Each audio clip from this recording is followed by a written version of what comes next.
Theodore Roosevelt, Rough Rider and Lion of the Oval Office, seemed unstoppable, but even the fiercest storms can face ruin. What led the man who conquered grief, war and politics to a tragic downfall few anticipated?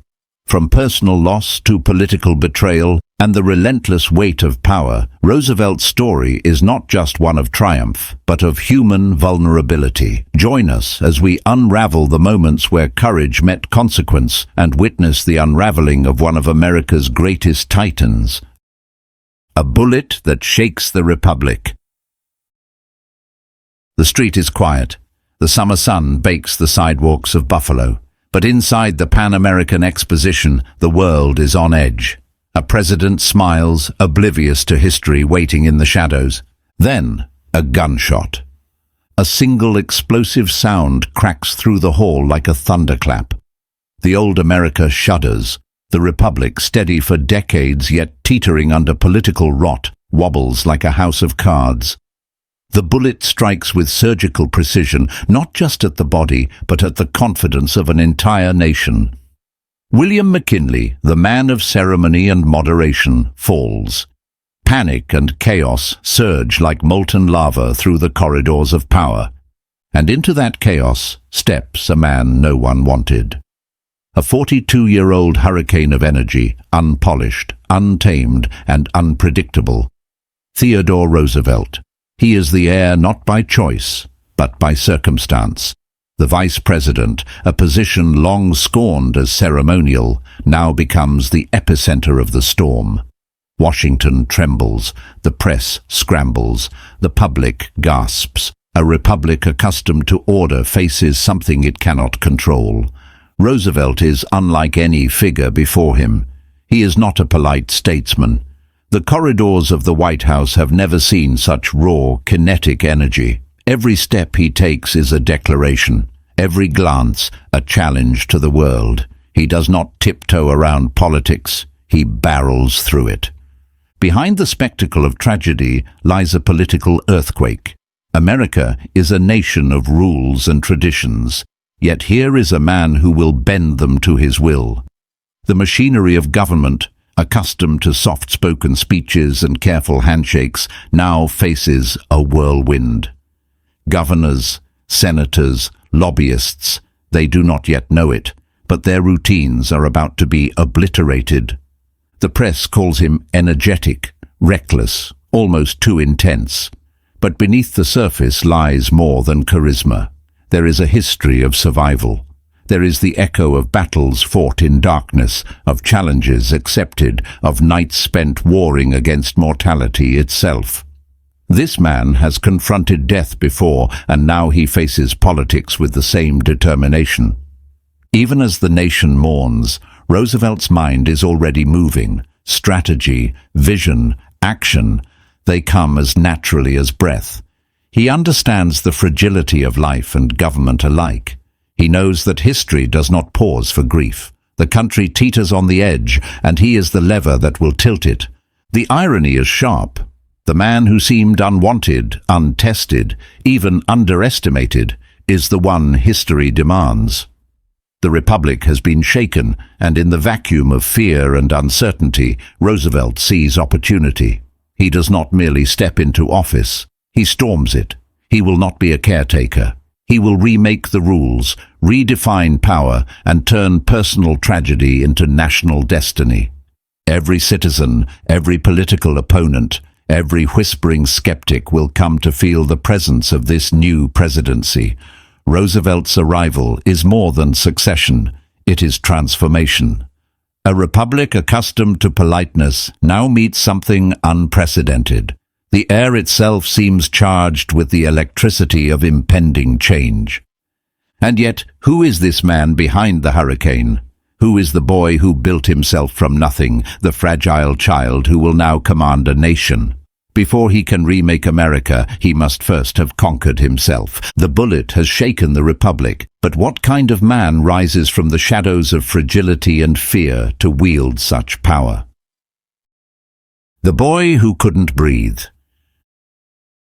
The room is dark. The world outside is vibrant, bustling, alive. But inside, young Theodore Roosevelt lies gasping for air. Every breath is a battle. Every heartbeat pounds with the terror of suffocation. The air feels like lead pressing down on his chest. Asthma, relentless, invisible, unforgiving, has claimed him as its prisoner. He is small, fragile, pale, a boy whose body rebels against him, whose lungs betray him even as his mind sparks with restless energy. Teachers, doctors, and neighbors see weakness. They see a child who may never grow strong. But inside him, a different truth flickers. A mind alive with curiosity, a spirit refusing surrender. Fear is his constant companion. It whispers in the night. It tells him he is too small, too fragile, too frail. Yet Roosevelt is not a boy who simply trembles before life. He listens to that fear, studies it, and plots its defeat.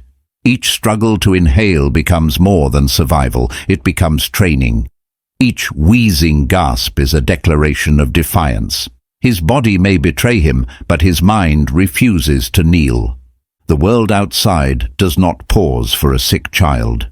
His parents host parties, his tutors lecture on Latin and Greek. Society expects compliance, obedience, refinement.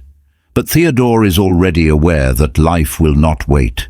The young boy watches the world through the bars of his infirmity and dreams of leaping beyond them. He wants to run, to fight, to conquer. But first, he must conquer the prison inside his own chest. In those long nights, shadowed by coughing fits and panic, Roosevelt discovers the first principles of his destiny. Courage is not the absence of fear, but mastery of it. Strength is not given, it is carved from suffering. And resilience is forged in the crucible of weakness. Each breath becomes a meditation on survival. Each moment of pain, a rehearsal for the battles he has yet to fight. Doctors offer remedies, tonics, powders, but the boy knows something medicine cannot teach, that the fiercest struggle is not against germs or asthma, but against the self-doubt that whispers, "You are weak." He reads voraciously, trains his mind as if it were muscle, imagining himself not as the sickly child on the fainting couch, but as a giant among men. He visualizes a life beyond fear, commanding armies, confronting injustice, shaping a nation. The vision is intoxicating. It is impossible, yet impossibility becomes his fuel. At night he lies awake, listening to his heartbeat, imagining the storm he will one day become. Each gasp reminds him of mortality. Each wheeze etches the contours of determination. He vows silently, the world will not see a sickly boy. It will see something greater. And yet he is still only a boy. Fragile, vulnerable, uncertain. The battle has begun, but the first victory is not over the world, it is over himself. Then comes the moment that will change everything. His father, Theodore Roosevelt Sr., a man of imposing presence and unwavering conviction, summons the boy. The words he speaks are simple, stark, unflinching. You have the mind, but not the body. You must make your body. For a moment, the world tilts. Theodore feels the full weight of inadequacy pressing upon him. Every ache of his asthma, every struggle for air, every night spent gasping alone in a darkened room converges into this single, crushing realization. His body has betrayed him. The boy's heart flares with a mixture of shame, rage, and something deeper, a nascent determination that will come to define him. In the eyes of his father, he glimpses not scorn, but expectation. The elder Roosevelt does not coddle. He does not soften the blow. He offers no excuses. His challenge is simple: grow stronger or remain insignificant. For Theodore, this is the spark that ignites a lifelong fire. Weakness is no longer merely a fact, it is the enemy, and enemies are not negotiated with. They are defeated. Manufacturing a warrior. The transformation begins immediately. The boy starts a regimen of punishing physical discipline. His father installs a gymnasium in their home. Theodore begins boxing lessons, weightlifting, strenuous outdoor activities. Pain becomes a companion. Sweat is a baptism. He lifts weights until his muscles scream, punches bags until his knuckles bleed, runs until the air itself feels like fire in his lungs. Every punch thrown is a rebellion against mortality. Each repetition of weightlifting, each lap around the track, is a confrontation with the limitations nature imposed. Yet he refuses to yield. Survival is not enough. He must conquer. He must transcend the boundaries that biology and society expected. But this transformation is not merely physical. It is mental, spiritual, almost mythic in its scope. Theodore reads voraciously natural science, history, philosophy. He trains his mind like a muscle, learning strategy, rhetoric, and observation. He recognizes that battles are not only fought in gyms or fields, but in corridors of power, in courts, and in the hearts of men. Knowledge becomes ammunition, intellect a weapon. The hardest battle, however, is against the self. Fear, doubt, and memory of fragile nights whisper in his ear. The coughing fits of childhood, the nights spent gasping for air, the awareness of mortality. These ghosts follow him like shadows. But instead of succumbing, he uses them. Each pang of memory becomes fuel for discipline. Each echo of weakness a reminder of the warrior he is becoming. Discipline becomes instinct. Courage becomes habit. He begins to move through the world differently, with purpose, with presence, with an energy that commands attention. Nature becomes his mentor. Outdoor expeditions, hunting trips, and long treks through the wilderness teach him endurance, patience, and the ability to survive harsh elements. The man who once wheezed through the simplest breath now charges through storms, climbs mountains, and masters the unforgiving landscape. He learns a profound truth. Power is not given, it is seized. Victory is not guaranteed by talent alone, but by relentless preparation and a refusal to surrender. Every scar, every blister, every ache is a mark of progress, a badge of transformation. By the time his peers are content with society's expectations, Theodore has already left them behind. He is taller, broader, faster, smarter, a self-made man in the truest sense. He has not waited for the world to grant him strength. He has taken it. Every fiber of his being, every cell of his body has been conscripted into the mission of creating a human engine of purpose and action. The boy who could barely breathe has become a man who can endure anything. The fragile child has been forged into something formidable. But the world beyond the gym is a different battlefield entirely, one that will test not just physical prowess, but moral courage, strategic intelligence, and unshakable conviction. A cyclone enters politics. Albany is a swamp. Not a literal one, but a moral and political quagmire, thick with corruption, smoke, and the oily stench of power hoarded for personal gain. Party bosses lounge in velvet chairs, their cigars curling like poisonous snakes in the air. Judges take bribes with the casualness of tipping a waiter. Corporations bend laws to their will. And in this decayed ecosystem, mediocrity thrives. Then Theodore Roosevelt appears. At just 23 years old, elected to the New York State Assembly, he arrives as a lightning strike in a world accustomed to smog. Where others shuffle cautiously, he charges headlong. Where others whisper and compromise, he roars, punctuating every speech, every confrontation, every investigation with an energy so fierce it borders on reckless. He attacks corruption as though it were a personal enemy. Judges who sell justice are confronted publicly. Political machines are exposed, their skeletons rattling in the halls of government. Corporations that bribe and cheat are challenged, their influence shattered by his relentless questioning. And the people?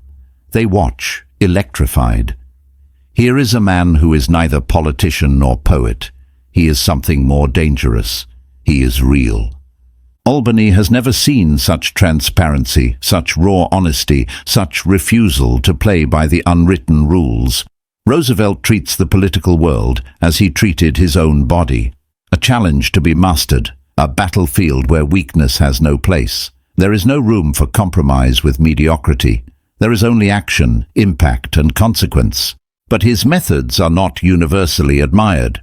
Party bosses bristle, they whisper, they conspire. For them, Roosevelt is too dangerous, too honest, too energetic, too unpredictable. He cannot be controlled. In a city built on patronage and subtlety, his audacity is revolutionary. His reforms are not gentle adjustments, they are earthquakes, tearing open long-forgotten fissures in the city's moral foundation. His reputation spreads quickly.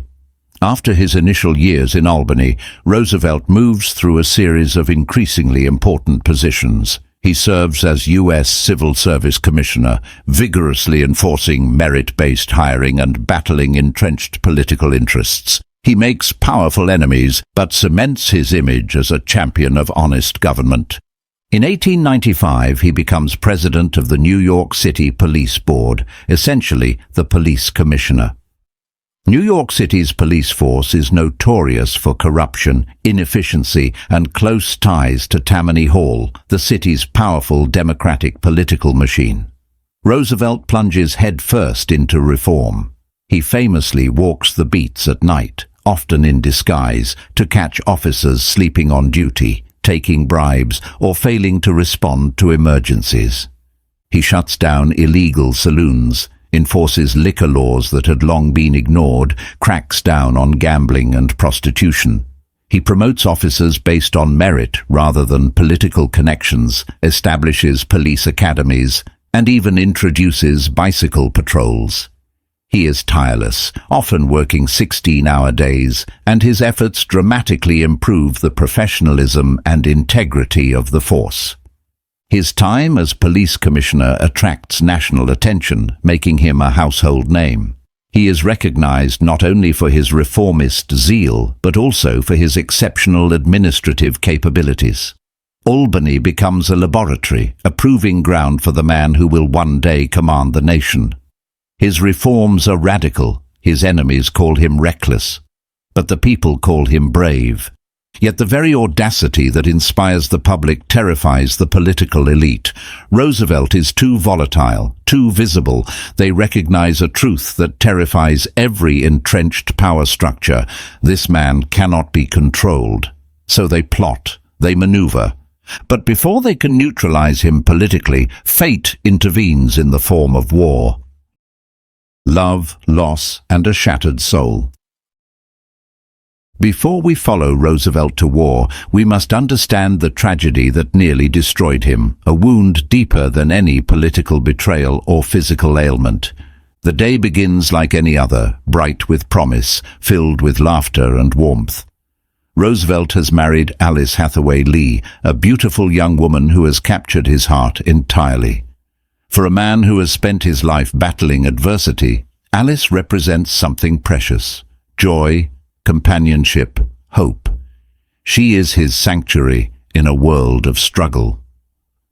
On February 12, 1884, Alice gives birth to their daughter. Roosevelt is away in Albany, working in the state legislature. He receives a telegram with the good news and prepares to return home to celebrate. But then a second telegram arrives. His wife is dangerously ill. He races home through a winter storm, arriving at his New York City home to face a nightmare. His wife is dying of kidney failure, undiagnosed Bright's disease. In the same house, his mother is also dying of typhoid fever. 2 floors, 2 deathbeds, 2 women he loves beyond measure. Roosevelt moves frantically between rooms, powerless to save either. His mother dies first in the early morning hours of February 14th. 11 hours later, Alice dies in his arms. The twin blows descend like thunderclaps, shattering the fragile equilibrium of his world. The homes he built in his heart, of love, of warmth, of domestic peace, collapse into ruins. Roosevelt's grief is immediate, searing, and absolute. He is no stranger to adversity, yet this is different. Physical pain, political struggle, even fear of death. He has faced all of these before and emerged triumphant. But grief is an enemy, unlike any other. It cannot be punched, wrestled, or outrun. It infiltrates the soul, strikes the mind, and leaves a hollowness that echoes with every heartbeat. For a man who has been taught to conquer weakness, this loss is devastating.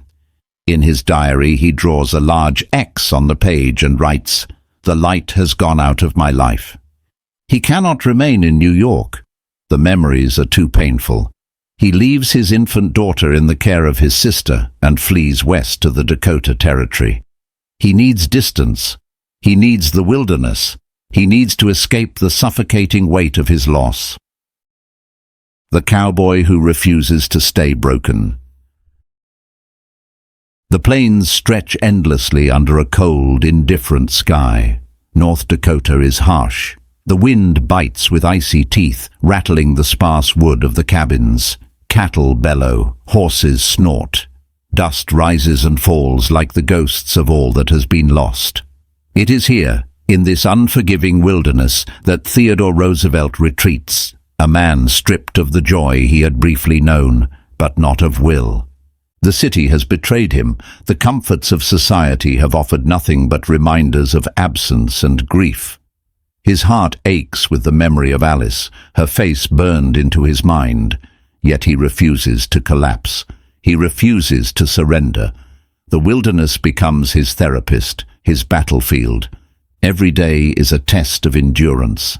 Before dawn, he rides into the freezing wind, guiding cattle across frozen rivers, scaling ridges, and navigating terrain that would challenge even the hardiest men. Every muscle protests, every breath sears, and yet, with each mile, each exertion, the ghost of grief is beaten into the dirt. The physical world is unrelenting, and that is precisely what he needs. There is honesty in toil. There is clarity in exhaustion. Pain is pure. Sorrow can be confronted directly, where it cannot hide behind city walls. He hunts not merely for sustenance, but for discipline. Tracking deer and elk through the snow teaches patience, focus, and the intimate understanding of life and death. Every shot fired is a small reclaiming of power over a world that has taken so much from him. He does not isolate himself entirely. Neighbors and ranch hands watch the pale, muscular man with awe. He becomes both student and teacher of the land, learning survival in its purest form while imposing his own relentless energy upon it. Conversations are terse, movements precise. Yet the work is not only physical. Roosevelt journals, writes letters, and devours books. Philosophy, history, science, knowledge becomes a blade as sharp as any hunting knife. He reads of men who have faced insurmountable odds, of civilizations built and destroyed. He begins to see his grief not as defeat, but as forge fire. Loss is not the end. It is the crucible that shapes character, that tempers courage, that steels resolve. Over time, the man who arrived in North Dakota broken emerges transformed. His chest is broad, his arms corded with muscle, his mind sharper than ever. He has harnessed grief, turned it into endurance. He is no longer merely surviving, he is ready to confront life on a scale that matches the magnitude of his ambition and newly forged strength. The prairie teaches him lessons that no city ever could. That hardship is an ally if approached with will. That solitude sharpens clarity. That nature, brutal and indifferent, rewards those who persist with courage and determination. And above all, he learns that the past, pain, loss, grief, cannot break a man unless he allows it. Years later, he will remarry Edith Caro, a childhood friend who becomes his anchor, his advisor, and the mother of his children.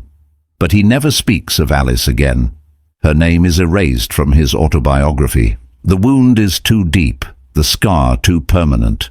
He moves forward because that is the only direction he knows. The Rough Rider rises. In 1897, President William McKinley appoints Roosevelt Assistant Secretary of the Navy. It is a bureaucratic role, but Roosevelt sees it as an opportunity. He believes passionately that a strong modern navy is essential for America's future as a global power.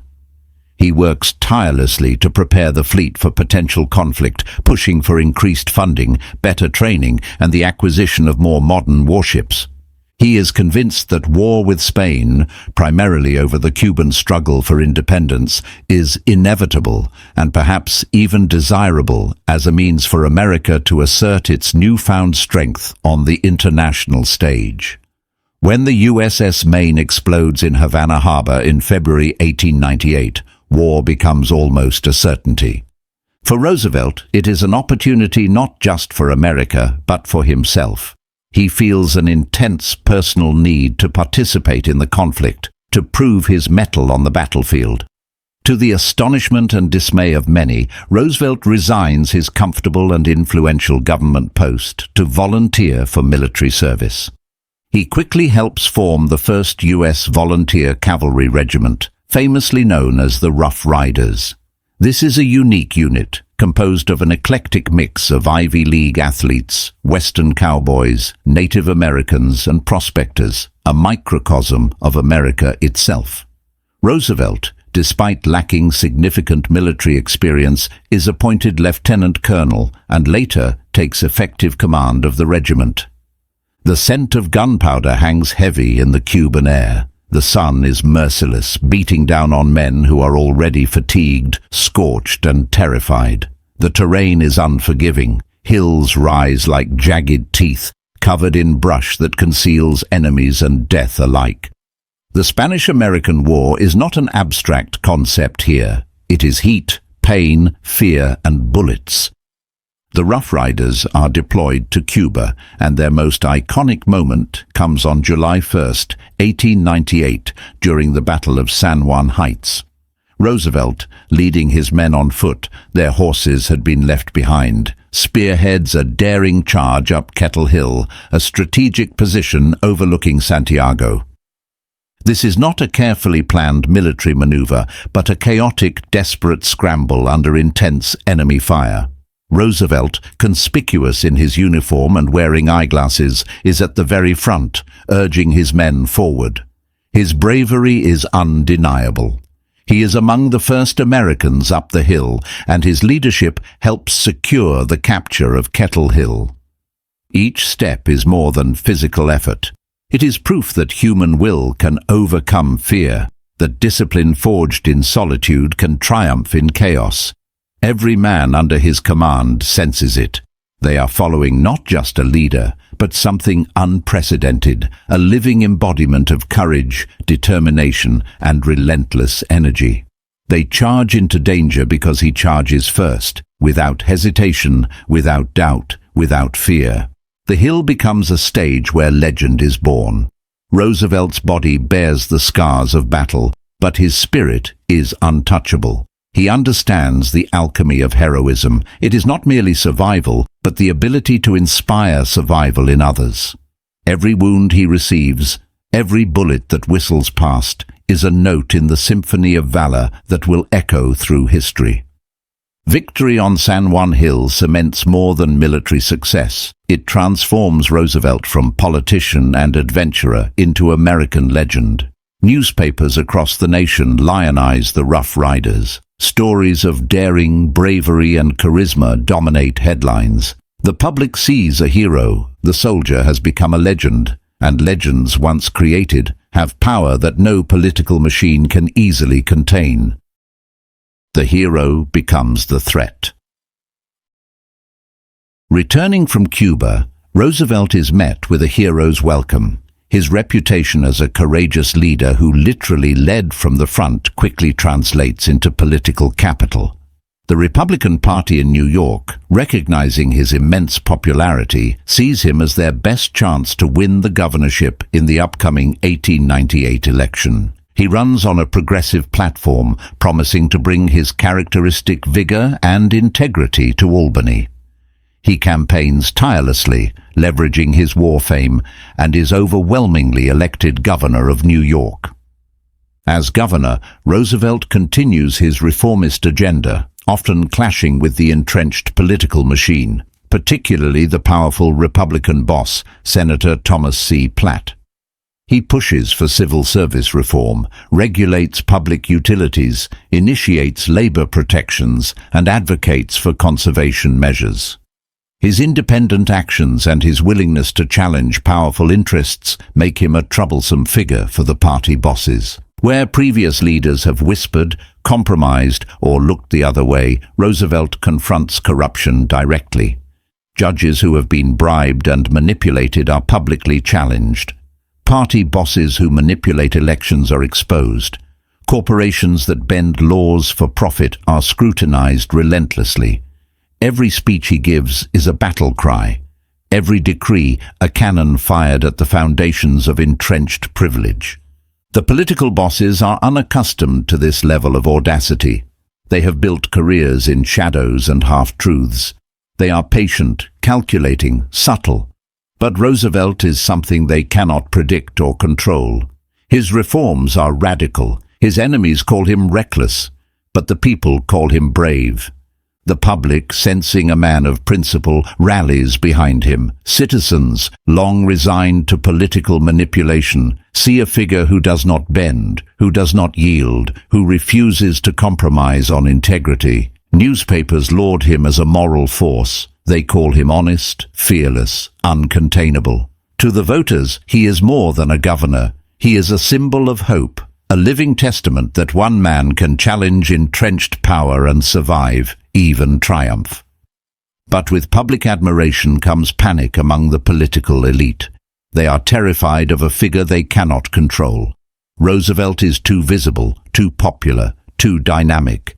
Where previous leaders could be influenced with favors, threats, or backroom deals, Roosevelt answers only to his conscience and principles. He cannot be bought. He cannot be intimidated. He cannot be silenced. The party bosses, desperate to neutralize him, concoct a plan as ironic as it is cruel. They elevate him to the vice presidency. In theory, it is a promotion. In reality, it is a political graveyard. The vice presidency is a position devoid of power, a ceremonial post designed to exile ambitious men while claiming the appearance of honor. They believe they have subdued the hurricane by placing him in an office where he cannot act, where his energy will dissipate, and where the public's fascination will fade. Platt and the other bosses are confident. They have kicked him upstairs. They have neutralized the threat. Roosevelt himself is initially reluctant, famously remarking to a friend, "I would rather be anything, say, professor of history than vice president." But under immense pressure from party leaders and recognizing the potential for national service, he ultimately accepts the nomination. He joins the Republican ticket with President William McKinley, campaigning vigorously across the country. The McKinley-Roosevelt ticket wins a resounding victory in 1900. The party establishment believes they have successfully sidelined the cowboy reformer. They believe the storm has been contained. They could not be more wrong. Fate kicks. Open the White House door. The wilderness is silent. Pine needles rustle in the wind. The distant mountains of the Adirondacks rise like sentinels against the sky. Theodore Roosevelt hikes alone, every step a rhythm of concentration and solitude. He is far from Albany, far from political halls, far from the public eyes that have both celebrated and feared him. Here, in the rawness of the forest, he seeks clarity. He seeks peace. And then the news arrives. A messenger, breathless and urgent, approaches with words that shatter the calm of the wilderness. President William McKinley has been shot, mortally. The nation is stunned. Panic ripples through every city, every corridor of power, every newspaper office. And in that instant, the vice president, the ceremonial figure, the political exile, the man intended to be neutralized by party bosses, is suddenly thrust into the eye of history. The irony is staggering. The office that once seemed a prison, a place of irrelevance, now becomes the fulcrum of destiny. Roosevelt stands at the threshold of ultimate power, the presidency of the United States. There is no ceremony, no time to prepare, no gradual ascension. History, in its brutal efficiency, demands immediacy. The journey back to the capital is swift, a blur of trains, carriage rides, and anxious whispers. Along the way he contemplates the gravity of the moment. The weight of leadership is not theoretical, it is tangible, almost suffocating.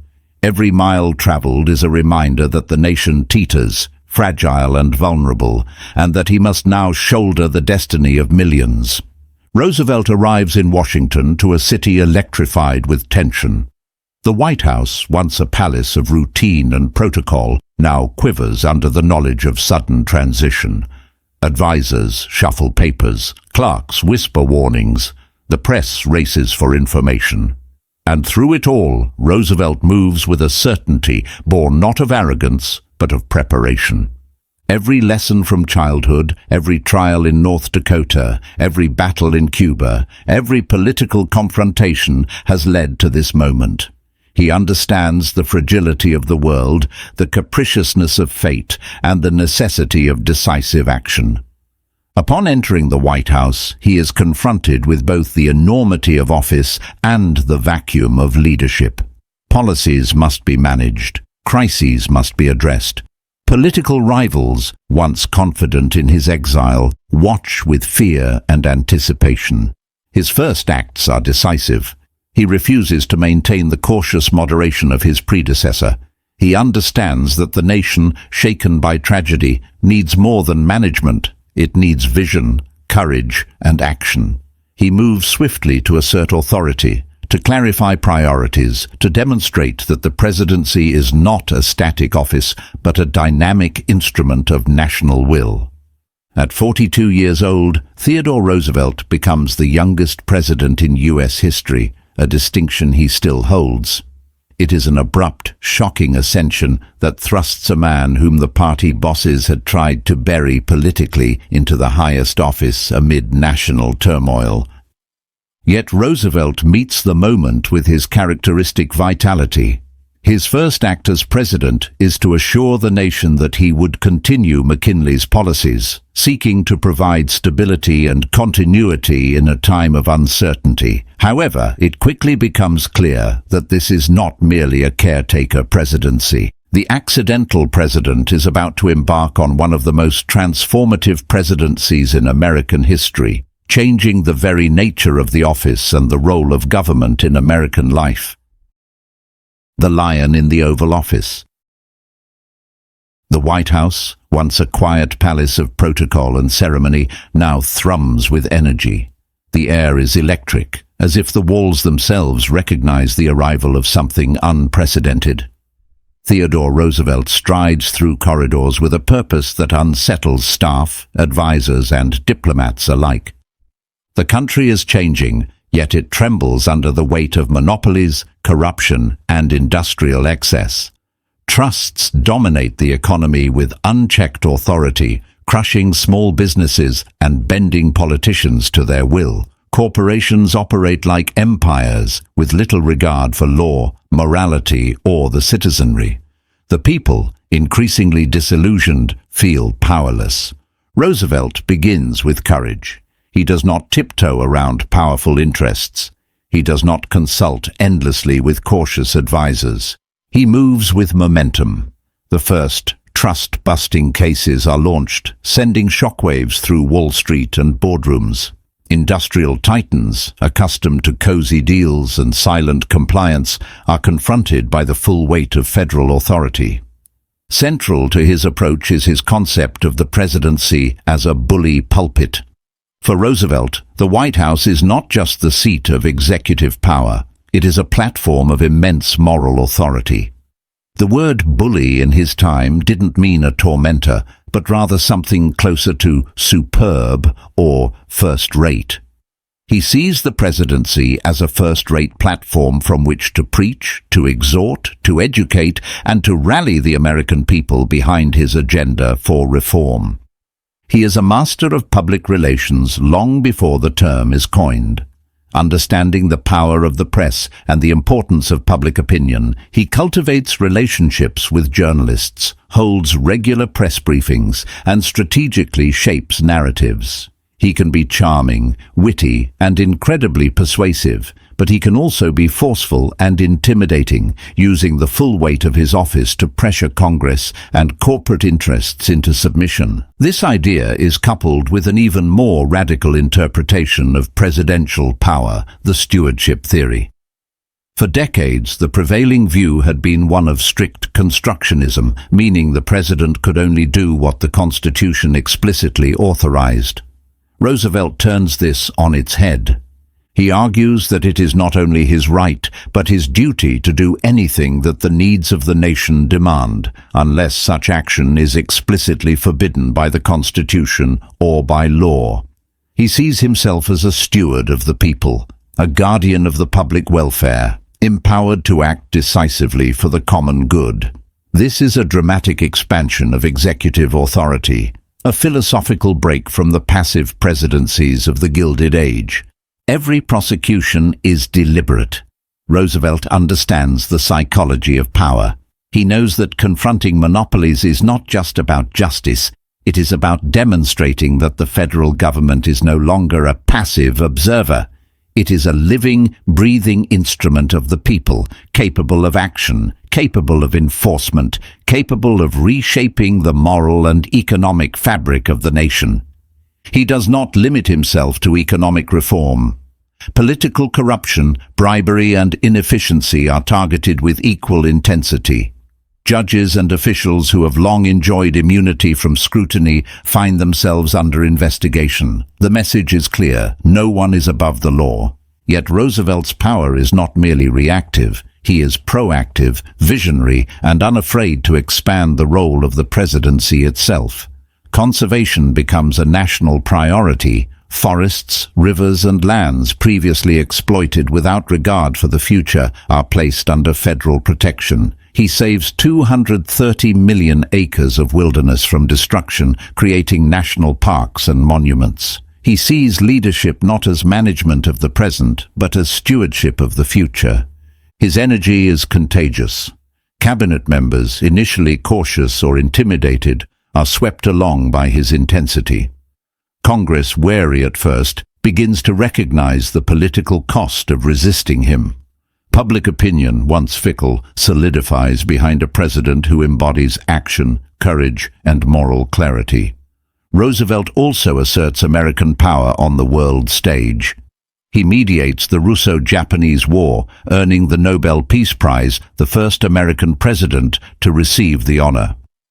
He oversees the construction of the Panama Canal, a monumental feat of engineering and diplomacy that connects the Atlantic and Pacific Oceans. He sends the Great White Fleet around the world, projecting American naval power and announcing the United States as a global force. The nation watches, captivated. Roosevelt is no longer merely a man. He is a symbol, a moral compass, a tangible manifestation of courage and action. Citizens feel emboldened, inspired, and protected. Political adversaries, both within his party and across the aisle, feel the full weight of his presence. Yet the life of leadership is never without peril. Power, even wielded justly, is exhausting. Battles are constant. Rivals plot. Challenges arise. And the relentless demands of the office threaten to erode even the most disciplined mind and body. The presidency becomes a stage upon which the culmination of his life's preparation plays out. Every decision, every confrontation, every triumph is part of a larger narrative, one of personal victory transformed into national transformation. The federal government stops merely observing the nation. It begins acting, enforcing, inspiring, reshaping. But even the strongest leaders face limits. The question looms: how long can one man endure the weight of an entire nation? The breaking point. Roosevelt wins the 1904 election in his own right, capturing a landslide victory that validates his presidency and his vision for America. The mandate is clear. The American people want reform. They want action. They want Roosevelt.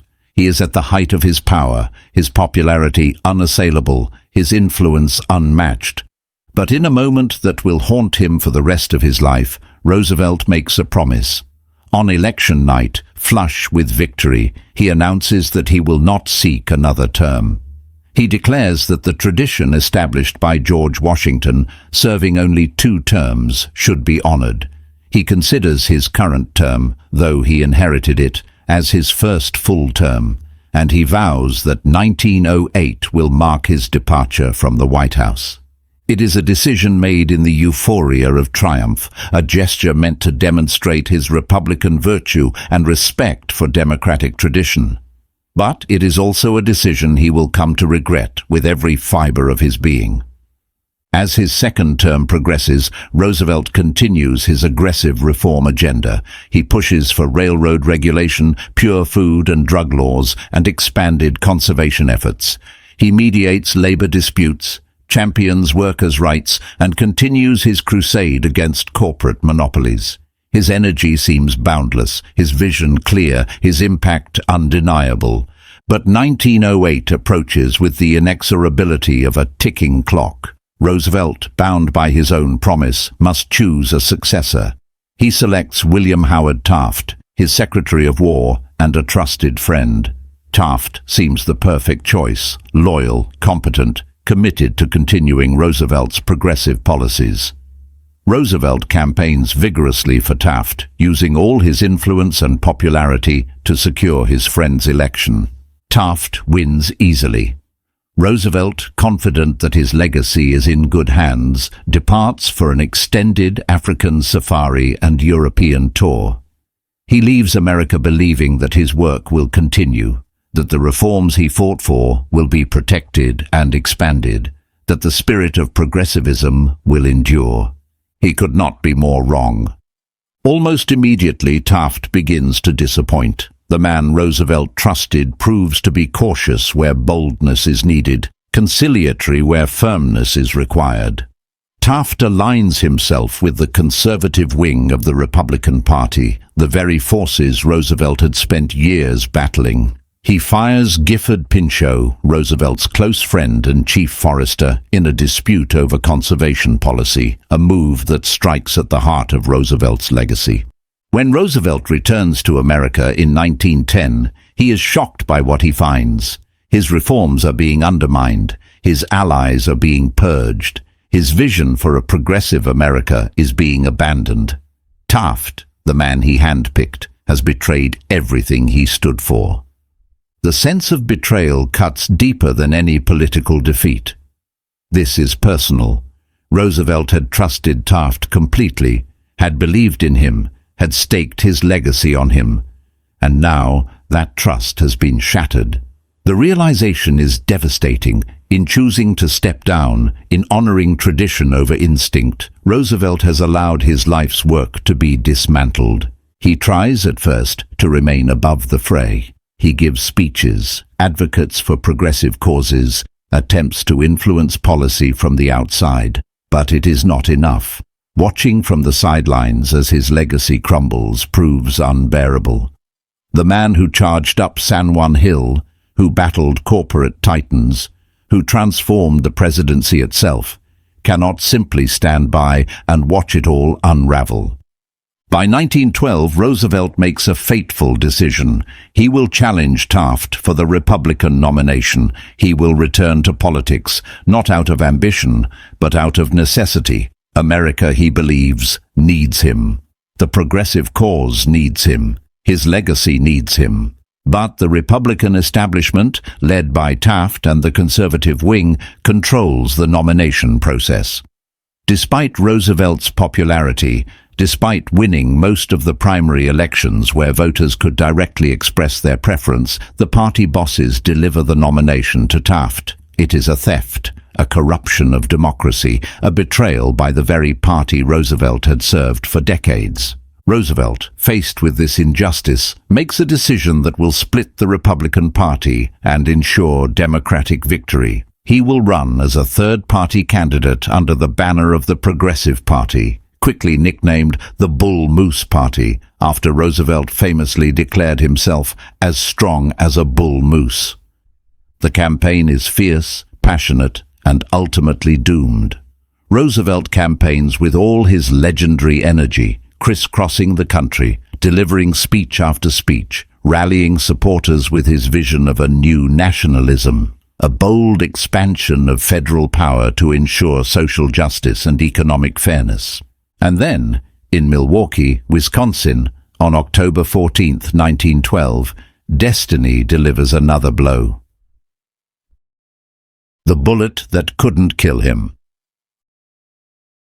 The crowd is electric. Milwaukee's Gilpatrick Hotel is packed with supporters eager to hear Roosevelt speak. He emerges from the hotel, waving to the throng, his energy undiminished despite the grueling campaign schedule.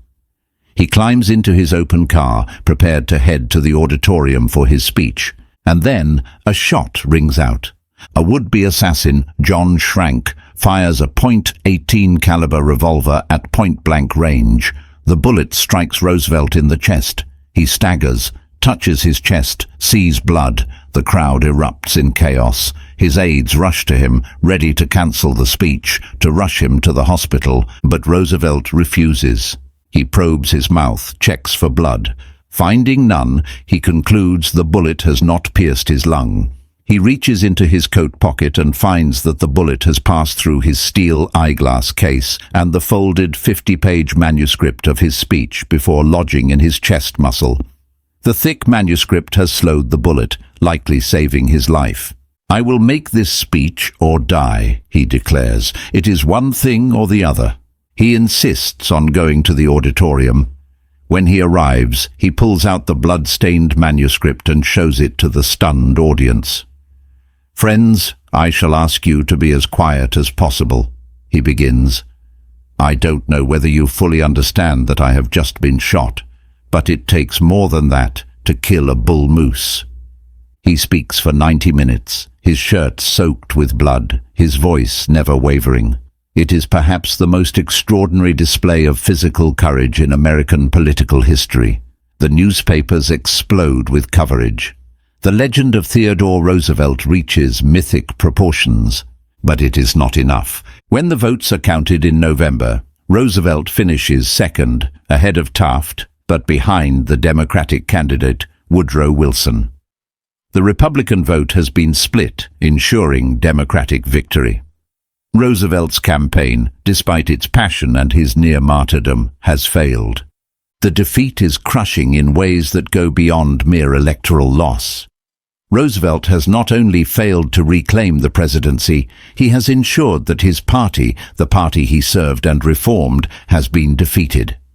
He has split the Republican coalition, potentially for a generation. His attempt to salvage his legacy has instead complicated it. More painfully, the bullet wound refuses to heal properly. The bullet, never removed, remains lodged in his chest for the rest of his life. It becomes a constant reminder of the campaign, of the sacrifice, of the failure. Every breath carries a slight ache, a physical manifestation of political and personal defeat. Roosevelt retreats from politics, at least partially. He is only 54 years old, but he feels ancient. The energy that once seemed boundless is now rationed. The optimism that once defined him is now tempered by bitter experience. The man who believed that will and courage could overcome any obstacle has been taught a harsh lesson. Sometimes, even the strongest will is not enough. The final descent. The years after 1912 are marked by increasing tragedy and declining health. Roosevelt remains active, writing, speaking, advocating for causes he believes in. But the light that once burned so brightly has dimmed. In 1914 he embarks on one last great adventure, CCCCVAN expedition to explore the River of Doubt, an uncharted tributary of the Amazon in Brazil. It is classic Roosevelt, pushing himself to extremes, seeking challenge and danger in the natural world. But this time, the wilderness does not invigorate him. It nearly kills him. The expedition is plagued by disaster from the start. The Brazilian jungle is a green hell, suffocating in its humidity, teeming with insects and disease. The river is treacherous, with rapids that capsize canoes and currents that threaten to drag men under. The supplies are inadequate for the journey's true length. Food runs low. Tensions rise among the expedition members. Roosevelt, at 55, is already weakened from years of political battles and the lingering effects of the assassination attempt. The jungle shows no mercy to age or reputation. Within weeks, he falls ill with malaria, the fever spiking so high that he drifts in and out of delirium. Then comes the leg infection, a deep abscess that swells and festers in the tropical heat. Every step becomes agony. The pain is excruciating, radiating up his leg like fire. Delirious with fever, barely able to walk, Roosevelt urges his companions to leave him behind to die. "I can't go on," he tells them, his voice weak, his eyes glazed. "You must leave me here. Save yourselves." It is a moment of profound vulnerability from a man who has spent his entire life refusing to show weakness. The jungle, it seems, has finally broken the unbreakable. But his companions refuse. His son, Kermit, who accompanies him on the expedition, will not abandon his father.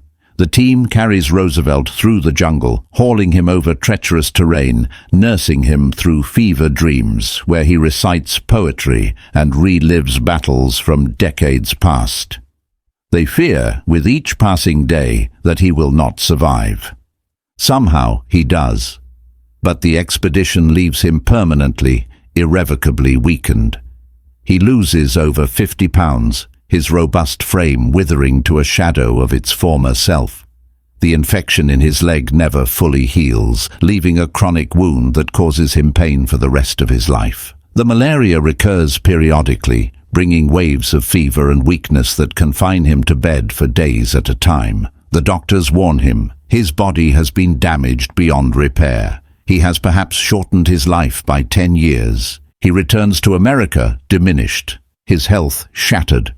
The man who once seemed indestructible, who had overcome childhood asthma, who had charged up hills under enemy fire, who had survived an assassin's bullet, now moves with difficulty, tires easily, battles constant pain.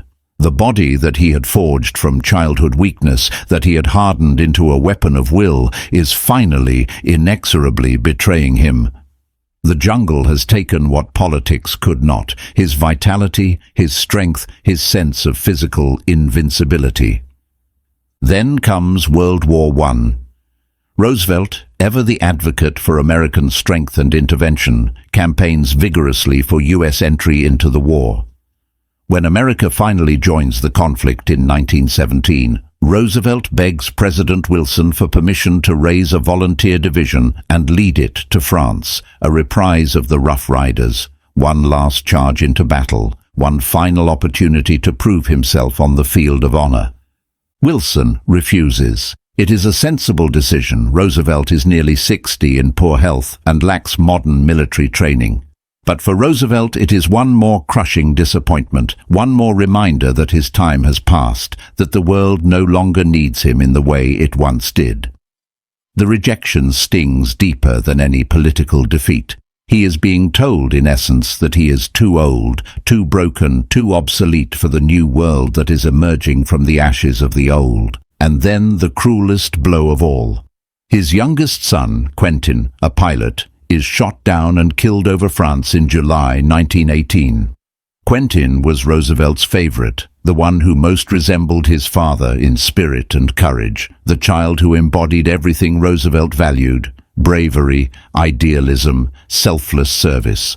His death shatters Roosevelt completely. Friends report that after Quentin's death, Roosevelt is never the same. The energy that had driven him for 6 decades flickers and dies. He moves through his remaining months like a ghost, mechanically fulfilling obligations but lacking the spark that had once defined him.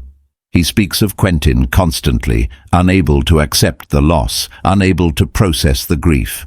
"It is useless for me to pretend that it is not very bitter," he writes to a friend. The man who conquered every challenge now faces one he cannot overcome: the death of his beloved son. His health continues to deteriorate. The malaria returns with renewed ferocity.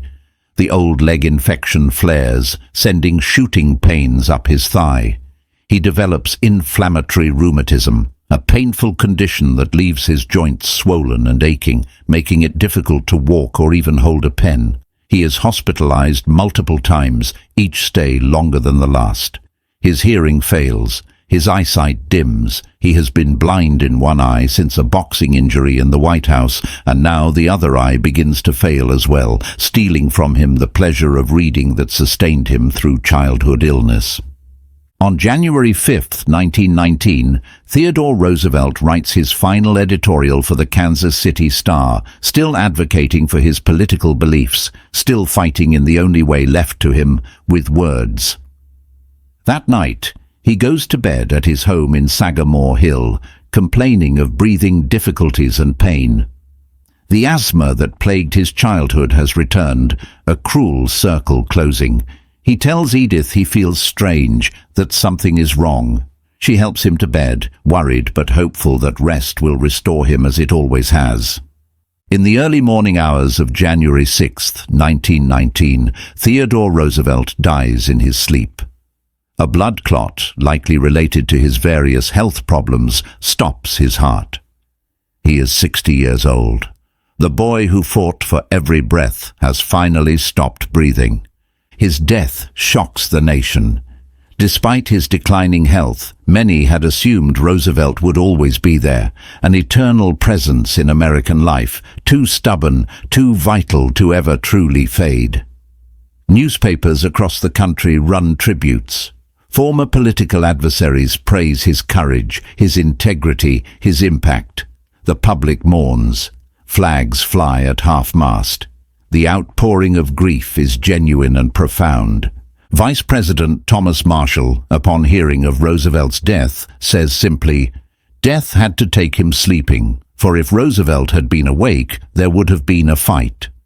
It is perhaps the most fitting epitaph for a man who never stopped fighting, never stopped striving, never stopped believing that will and courage could overcome any obstacle, until the final obstacle proved insurmountable. The price of being unstoppable. Theodore Roosevelt's life is a testament to relentless endurance and extraordinary action. He shows that greatness comes at a personal cost: years of exertion, sleepless nights, battles fought on every front, and the quiet erosion of self. His body, forged from weakness into strength, ultimately succumbs to the accumulated damage of a lifetime spent pushing past every limit. But the physical toll is only part of the price. The deeper cost is emotional and psychological. Roosevelt outlives his first wife, experiences the betrayal of his hand-picked successor, watches his political party split apart, fails to reclaim the presidency, and worst of all, buries his beloved son.